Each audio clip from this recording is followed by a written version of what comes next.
Hello everyone, how's it going? Dr. Incompetent here, and let's play some Card Hunter, shall we? Well, my goodness gracious, I'm so excited to play this game again. You know, what's funny is that I had been meaning to kind of pick this game up again. I've played it years ago when it was just a web-based game, and I kind of forgot what it was called, but I always had fond memories of the snarky DM and the whole, D&D spin on this game. And then somebody last night on the stream, my buddy Onion, mentioned it, and I went to Steam to check it out, and lo and behold, it was a game that I've played a bunch before. But now it's out on Steam, and I am so thrilled to boot it back up. So, like I said, it's been years and years since I played this. I don't know if they changed anything significantly for the Steam release, how many DLCs or anything or tweaks that have happened, but I just remember having such fun with this game, so let's dive in. So, that said snarky DM in full costume says, "Welcome, Dr. Incompetent. Playing Card Hunter together is going to be awesome indeed. Let's do Green Fang's challenge. My older brother Melvin has been telling me how great he is." Oh, that's right. He's like the DM in training. Adventurers. Hysterical. Your party has survived the undying marshes, following the ancient map to the gold leaf blade. Now approaching the blood-soaked altar of a lizard man shrine, they brace for a final assault. All right.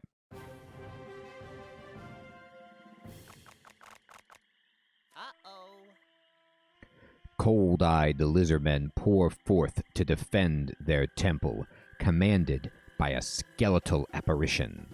All right, so immediately, when you see this game, it just oozes with charm and nostalgia for me, because you see the, amazing set of Dungeons and Dragon dice, plus you have, a grid-based board game with some kind of very, very hilarious cardboard minis on it, and everything for me comes together. This is like a turn-based strategy game that has a deck builder kind of built into it as part of the mechanics for how your interactions, your weapons and attacks and things work, as far as I remember it.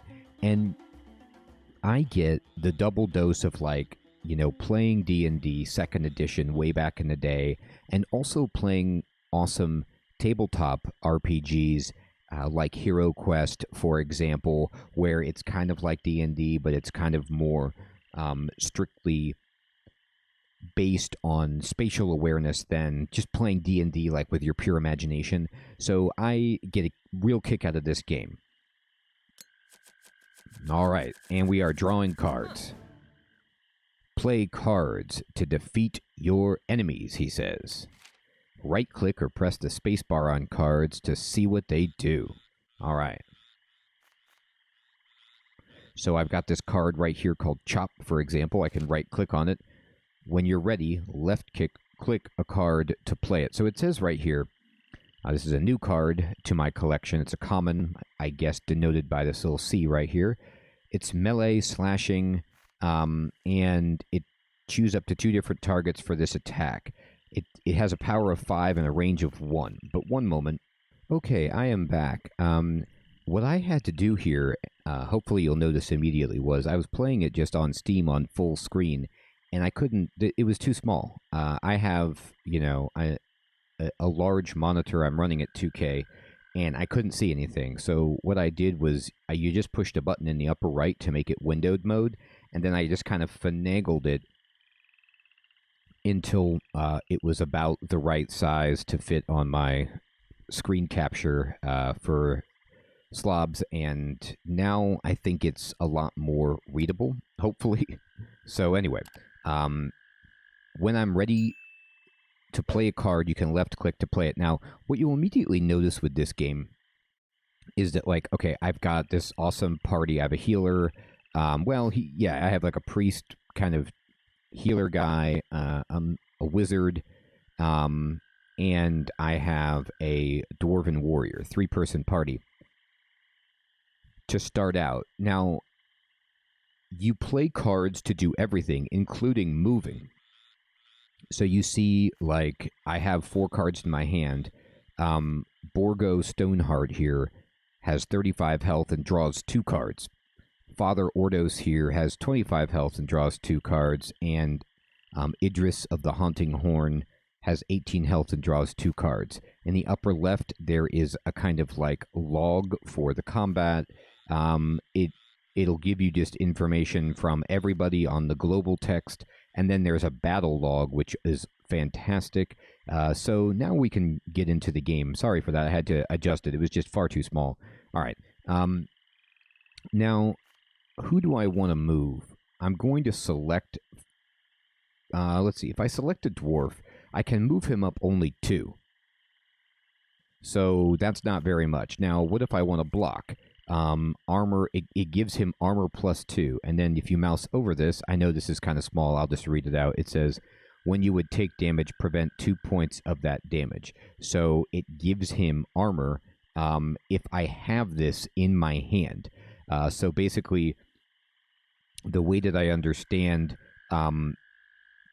what happens here is if the enemy rolls a 3 or more, or I roll a 3 or more rather on defense, I think that's how it works, my armor will kick in and mitigate the damage. So you want to kind of keep that in your hand.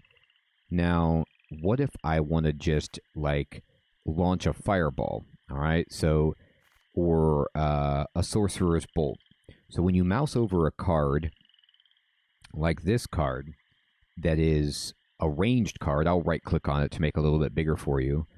You can see that it does 4 damage, and it has a range of 6. And then on the game board, the range that I can hit is highlighted in red, showing what I have line of sight to and can target. Like, so those pillars that are on the board in the center, kind of between us and the lizard men here, those are blocking line of fire. So I'm just kind of reminding myself of how to play as I go, and I'm sure the built-in tutorial will do that also.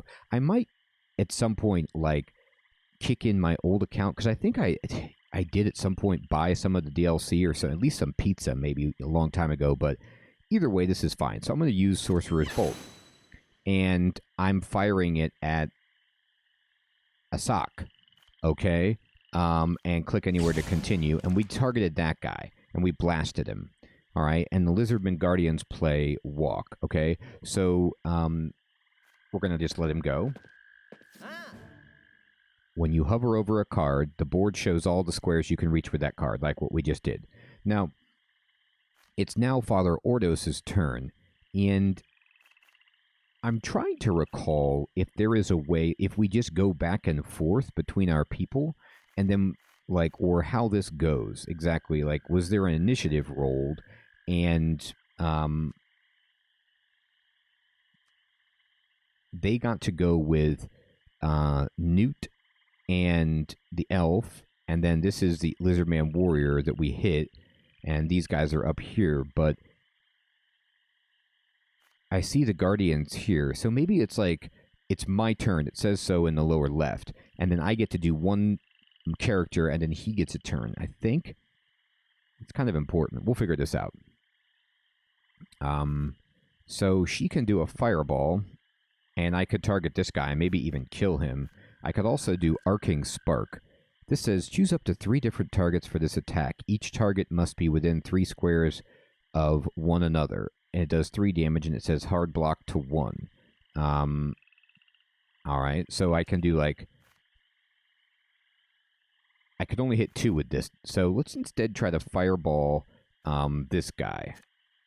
And I'm going to... Oh, it's an AoE. Ooh.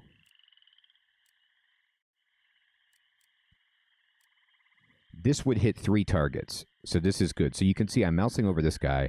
There's a yellow square indicating that this is like basically, looks like a 6 by 1, 2, 3, 4, no, 5 by 5 area, and everybody who's able to be targeted by this fireball is in red, and I click on this, and it says, Idris detonates a fireball, sick transit eyebrows. All right, good. And it does say it has burst too. So what that means is that all characters or squares within 2 feet of this are hit, and then it also puts burning on the target, and then they take a dot. So this is kind of ridiculous. You'll see here it's a rare card. You can mouse over the different aspects of the card to figure out what the rarity is for your collection, and we're just going to click anywhere to continue, and bam, bam, bam. The card is doing its thing, and you can see that the damage over time has affected to them. When you run out of cards to play, you can pass. After you pass, you end the round to draw new cards. Right. And you will only draw as many as your draw value is. So I'm doing like a refresher tutorial here. I'm trying to explain the game based on how much I know, but also learning it again as I go. And I personally just I'm having a blast with this because I think it's a fantastic game. Now I can finally move over and put my dwarf in position to hit somebody, but I might want to move over here instead to intercept the guy who has more health. I have inspiration. What does this do? Target character draws a card. Oh, that's really cool. So you could kind of just like dilly-dally. I could give inspiration to my mage, for example. Arcing Spark, the problem with it is they're all spread out too much. So I have to wait for them to kind of get a little closer. I'm actually going to inspire her.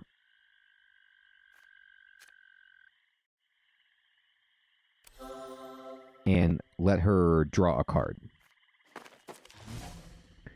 And Zoo 10 teleports. All right, so they're kind of like dude over here. And again, like Zoo 10 is the name of this guy. And if I'm mousing over the card, you see he's bouncing up and down right there. And this is him right here, the bones of Zoo 10. He has 10 hit points and he draws 2. And he's going to teleport, which means he's moving like very far within a range. This is move 4. All right, so where is he going? He's going here. To look at the card I played, open the battle log at the top left and click the card's hyperlink name. So this is another thing like I really love about this game is, first of all, it can be insanely maddening in the sense that like I've been obliterated in this game and there's a lot of randomness to it. Like when I recall it, some of the weapons that you get, like they have just like mostly positive cards, but then they have like critical fumbles or negative effects built in, and that can be just so frustrating when you draw that instead of what you're looking for. But the humor of the game carries it, and then it's very precise. And because it's been out for so long, it's really, really polished. Like, look at this. I could be like, what did you just do? You teleported? And I just scroll to the bottom of the battle log, and I click on this, and it just, shows this right here. That he moved. Oh, no. I drew teleport other. He used teleport. Okay, I was like, wait a minute now. All right, so I drew teleport other, which I can use. Oops, I'm going to cancel that. I want to show you. I'm going to right-click it. Push 3, teleport. So you move a target character 3, and then teleport means, like, you can just pass through walls or other characters. So I could, like, knock back one of their baddies, or I could drop my dwarf really close by. I think what I'll do is I'm going to get my dude up here.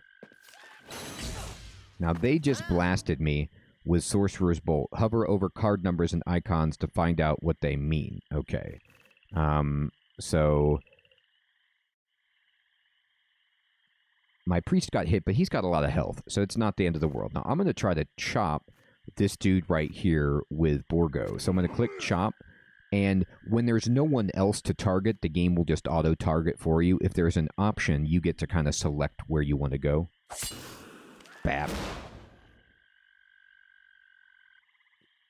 Hey, I'm supposed to be doing that. So he's hitting us with lightning. Ow. All right, now it's my turn to do lightning because we can kill this guy and at least hit their wizard. We don't really need to heal anybody. Nobody is that hurt. I'm going to go Arcing Spark. It automatically targeted all 3. Fantastic. And we got 2 stars up here. I think what you're trying to do to win the competition is just get more stars than your opponent. and you get a certain number of stars for knocking out Gary's figures. All right, click anywhere to continue. So the Lizard Guardian is going to run. This is like a big move. And they all have moved up here.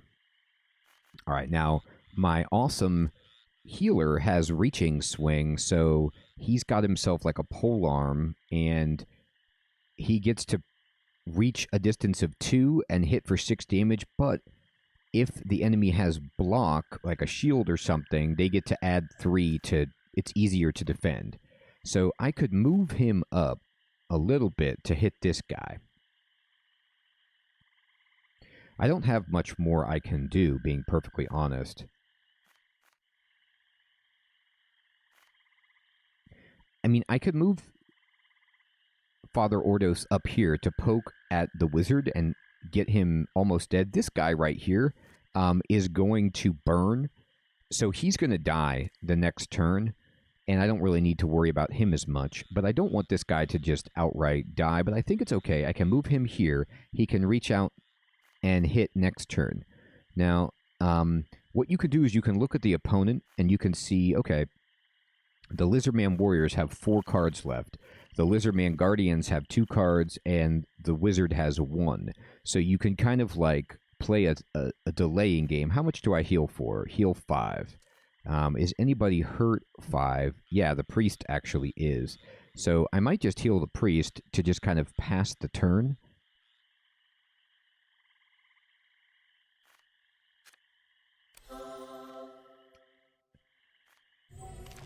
And force them to move a little bit.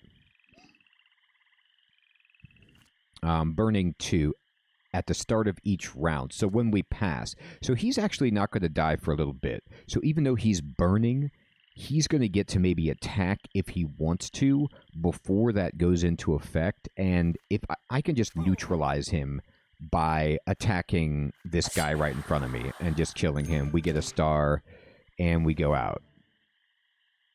And now I can end the round if I want. It's my turn. I'm actually going to teleport my dwarf, and I'm going to move him right in front of the wizard as, like, interference. All right, he is zapping. Whoa. Okay, cool, and I get to block. So blocks in your hand defend you automatically if you roll high enough. All right, so this is another reason, like, you know, you kind of love and hate the game simultaneously, because it's not like you're necessarily playing a game as precise as like Shining Force, Final Fantasy Tactics, a grid-based game like that, because there's a lot of RNG with dice. Not to say that those games don't have to-hit rolls, but watch this. Like, I'm rolling, and if I roll a 2 or above, I think I block. So I blocked with my shield, and you just cancel it. And you draw a card. Now, that exhausted my shield. So, like, my shield is out of my hand, but I canceled his card and got to draw this insane card. Oh my goodness, how lucky was that? Very lucky, very awesome is what it is. Look at this. So we got Obliterating Chop, which means we just get to use 2 targets. There aren't really 2 targets I want to use, but I can kill the wizard right now, right? So let's just use this. So we obliterate him. We only hit 1 target, but so what? And he passed. This armor will just get automatically used, and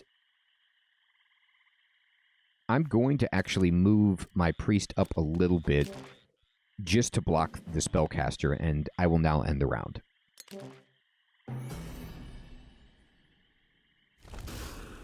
Bam, he takes the burning damage.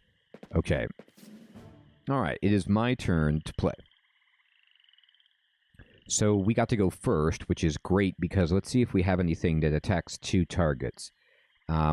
This guy only has 4 health, so we could just Sorcerer's Bolt this guy and I think kill him. This will knock the guy back 1, which is actually really good.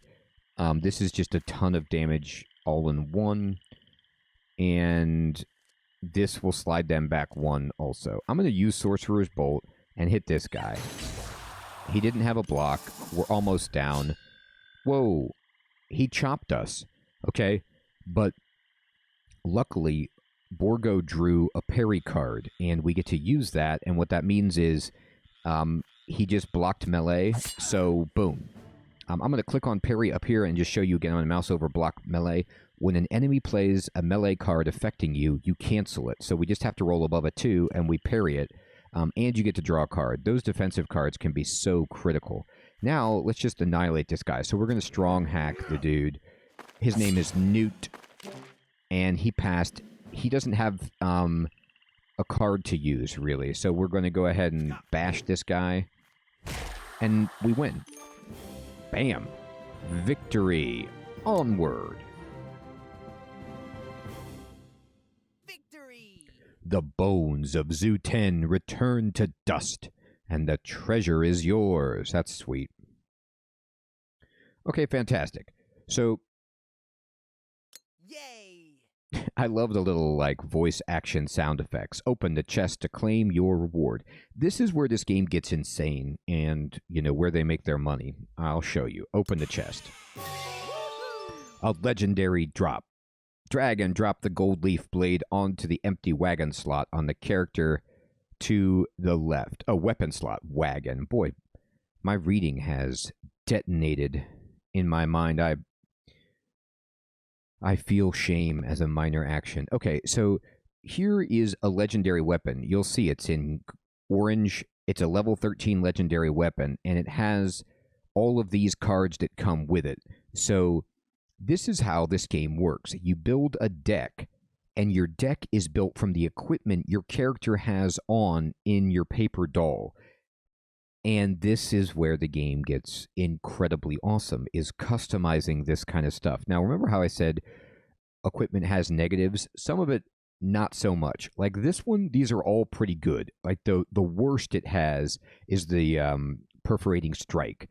And it's just an amazing thing. So he's got a weapon here, the Thornhill sword, which does all these things. And it's rare, but you see it has clumsy chop on it. Weak chop, for example. It has like some bad attacks. This one just doesn't, so we'll just put it right there. By equipping the blade, Borgo put some great new cards into his deck. So we just changed our deck. So now these are all the cards we can draw in combat, right?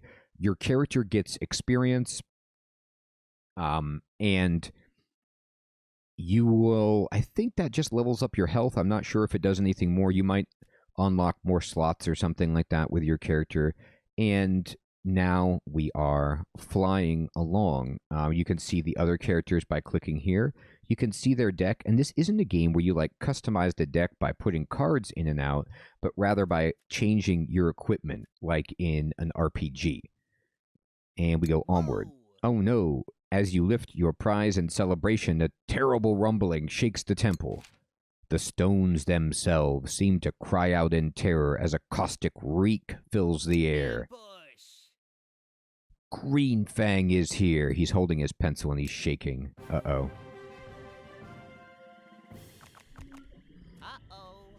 Beware Green Fang's acidic breath and use your new cards to avoid his armor cards. Alright, so Green Fang is this like massive Viridian dragon with 30 health. If you mouse over it, you can see how far it can go. And that's far, right? Like, he flies. And let's see what this means.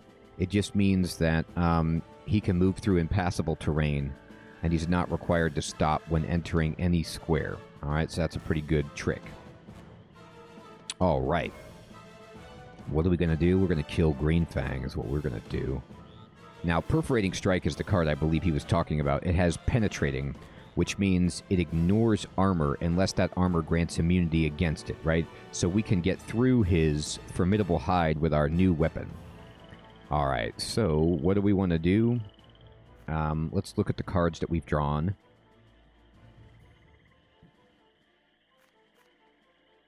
Reliable Mail. So Reliable Mail is just armor 2, and it's a great one because basically you don't even need to roll. It just reduces 2 damage, and it has the keep keyword, which means like even after we use it, we just get to keep wearing it. So it's fantastic. So I'm going to charge ahead with my dude, and we're going to go all the way up here.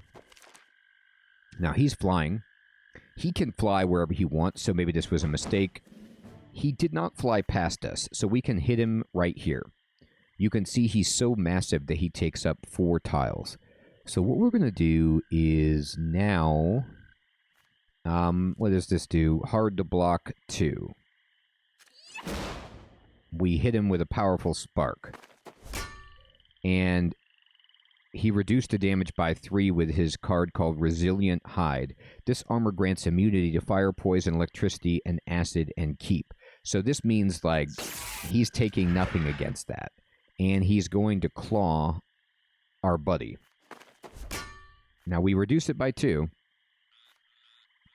with our reliable mail, but ow, right? So this is going to be all about trying to get Borgo to kill him, I believe. So we're going to be wanting to inspire Borgo, and so we'll do Perforating Strike right away and just do some damage. He doesn't get to block it. Uh-oh. This card becomes a terrain attachment. The terrain remains on the board and affects anyone standing on it. So he's spraying a jet of acid. It has linear, which means it's going to affect a straight line. Affected squares become acid terrain. Stop. At the start of each round, occupant discards all armor cards and takes 3 acid damage. Duration 2. Ouch. So we block some of it. Each square can only have 1 terrain attachment at a time, and you can see where the terrain is. Now, I need to move him off of that if I don't want to lose my armor. So I'm going to kind of move him up here. Ouch. Did he just do it again? He did. That's diabolical. Okay, so we don't want that to kill our armor, so we're going to teleport other, and we're going to move him so that I'll move him here, but the danger is that he sprays and hits our party, and he's clawing us, and we've taken a ton of damage. So now it's time to greater heal my man. We heal for 8, and massive jaws do 8. All right, and we don't get to mitigate the damage. So, ouch. What does this do? Discard terrain attachments in target square. Oh, cool. Here, heal 2, burst 1, unblockable. Fantastic. Okay, so we can use this next time. And penetrating bolt also has penetrating. Great. So I'm going to use this, actually, and hit the bad guy. And you'll see we don't have to worry about hitting our own dude. And that's what I was worried about. So he's moved to come over and get us. And he only has 1 card left, which is his armor. So this means that we know he can't actually hit the priest right now. So I'm going to move the priest, okay, like over here. And he's passing because he has to. And I'm going to inspire Borgos.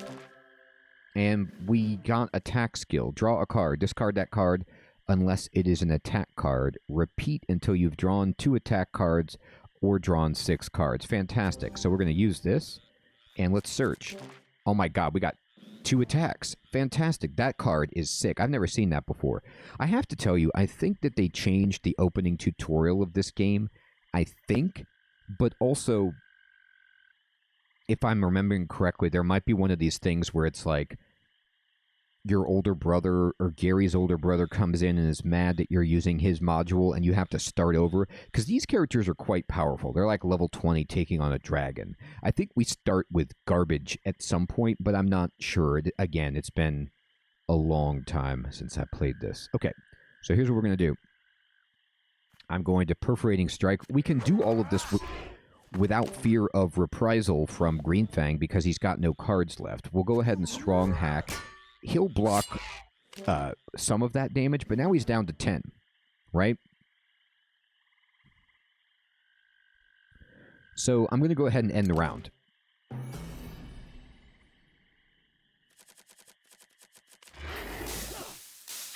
Okay, so he did an acid jet.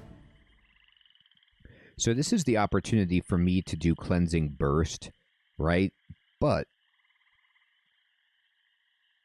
I can also... What does Team Shift do again? Other allies move 1. Yeah, I can do that. Boiling Armor. Ooh, that's actually really good. Let's see if that would... I don't know if that would work or not, but goodness gracious. Now, this card... Let me see it. It says... Maybe it doesn't work. because it's a special kind of, like, does this work on his scales? You know, we'll find out. I'm going to try it, because it would mean we can kill this guy in 2 turns. So we boil his armor. Yeah, he lost it. He just lost his armor. Now, he is hitting us, which is not ideal, but if we strong bash this dude, we knocked him back, he's going to have to waste a turn moving, and then we can just Sorcerer's Bolt this guy, and he's dead. And we just killed Green Fang. Bam! Victory! That was so awesome. Victory! Hey, he said victory. With a terrible roar, Green Fang crashes onto the temple floor. The Viridian Dragon's long reign of terror is ended. Woohoo! That was great. It was great. Yeah, here's the brother. Gary, what are you doing? You kids can't play Green Fang's challenge with my party. Oh, it's his party. That's why. Wrong. So the older brother, I mean, it's just, this game is hysterical. The older brother is kind of like the smarmy, you know, comic book guy from The Simpsons DM type dude. And Gary is just him in training. And he comes in and is like, you can't use my characters. That's right. And he makes us, like, have a whole new party, I think. If you want to play my Card Hunter set, you have to start at level 1. Indeed. Oh. Yes, Melvin. Sorry, Melvin. Melvin and Gary. Okay, onward. Sorry about that, Dr. Incompetent. My brother says we have to start again with some new characters. Boom. And now. Let's see, our tale begins in Card Huntria, in the musty, dusty Orc's Head Tavern. Hark. An old man staggers through the door, blood streaming from his side. Fantastic. And you can see over here we have a level 1 warrior, and we're going to make potentially our party, but we have to start with much worse characters. Like, those characters were amazing that we just had, right? We were taking on a dragon, after all. And this is when the real game begins in earnest. We're through the tutorial, ready to play, and the flavor text that animates the module that you're playing, the kind of aesthetic of this game, the sound effects, the gameplay itself, the decision making. I really, really enjoy this game, if you cannot tell, and I'm so pumped to play it again. I'd love to know what you guys think of this game. Have you ever played it before? You know, like, do you recommend, if I was going to spend money on this game, like, is there just a suggested package to buy that really makes a lot of sense? It's free to play, this game is. So maybe you don't ever need to spend money on this game. I don't know. But anyway, I'd love to chat with you guys in the comments below. Thanks again, Onion, for reminding me about this gem. I hope you all have an excellent evening and day. I'll check you guys next time. Take care.